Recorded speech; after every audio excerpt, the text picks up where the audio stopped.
We are what hides in everybody. We are the evil. We are the darkness. These are our stories.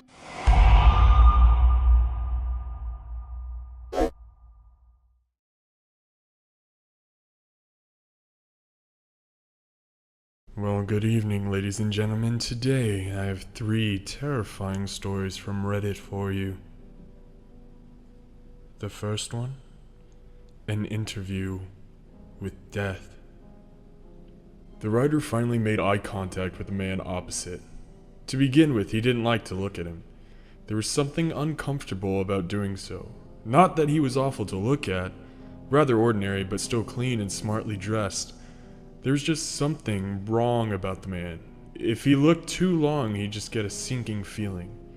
He'd shuffle in his seat or play with his hair to distract himself, as if the man would be gone when he stopped. But he'd still be there, monolithic and unmoving. On their first meetings, he'd ask questions directed at his notes, but it became easier to look at the man as time went on. He likened it to briefly glancing at a car accident, revulsing and then taking increasingly lengthy peeks back until you're gawping. Now, he could appreciate the finer details. The dryness of his lips, the yellowing of his teeth, that he never drank from his glass of water, how the dog never paid him any attention, only giving the writer an occasional knowing, weary glance. I thought we could finish today about something more perhaps academic? That is acceptable. That's great. History. In history, you get portrayed in a lot of different ways. Demons, angels, devils, gods, skeletons in hoods. What do you think about how you've been, let's say, interpreted?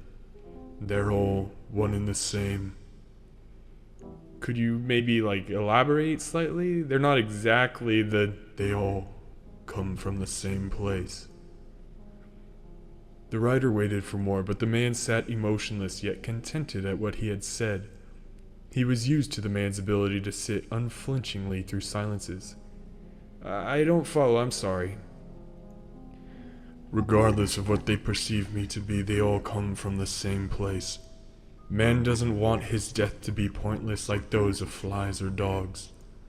Nature was cruel enough to instill within man a hope, a false hope that once she has taken her share and the body of man returns to the earth, he'll have yet another role to play.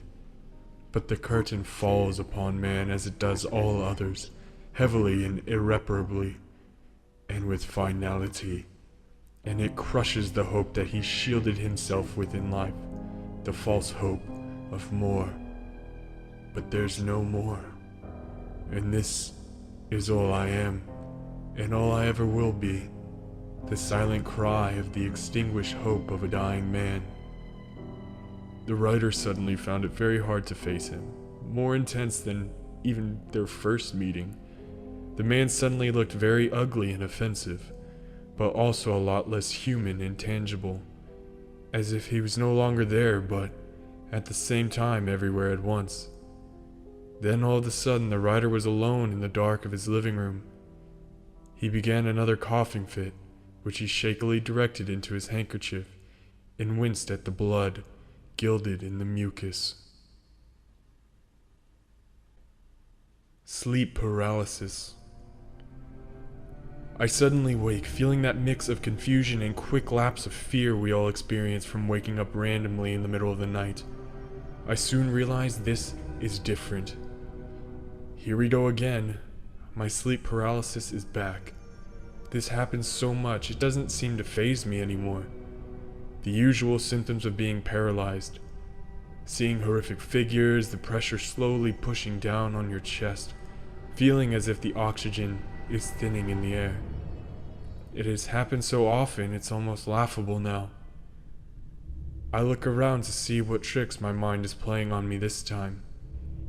Out of the corner of my eye, I spot a vague, shadowy silhouette of a young woman, her jet black hair masking her seemingly pale face. This would usually scare the hell out of me. Not this time. I jokingly ask what it's here for. You can almost hear the sarcasm in my exhausted voice. The dark figure slowly raises its hand to point at me. I laugh at the silly basic idea of horror my mind uses in an attempt to frighten me. But my laughter quiets as I feel the ice-cold chills run through my spine. As the figure closes in to grab me, I realize I'm not supposed to be able to talk during sleep paralysis.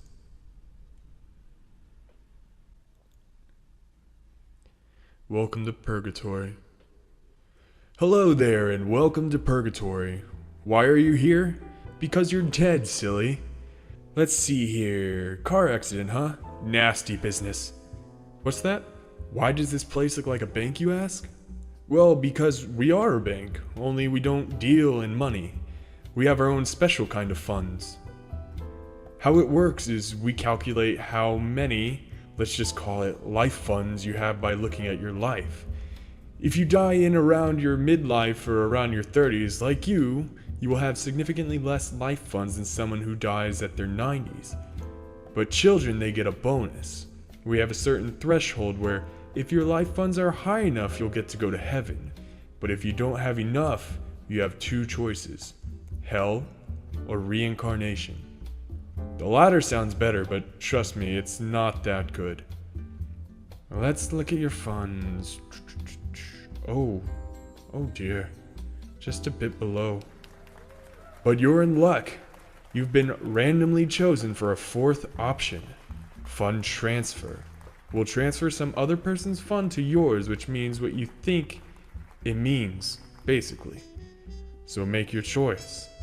I don't have all day. People die a lot, you know. Oh good, you've decided. Damn, it's gonna be pretty hard to explain this to the kid why he's going to hell. Thank you for joining me for these 3 creative stories from Reddit. Don't forget to like, comment, share, and subscribe. And as always, have a terrifying evening.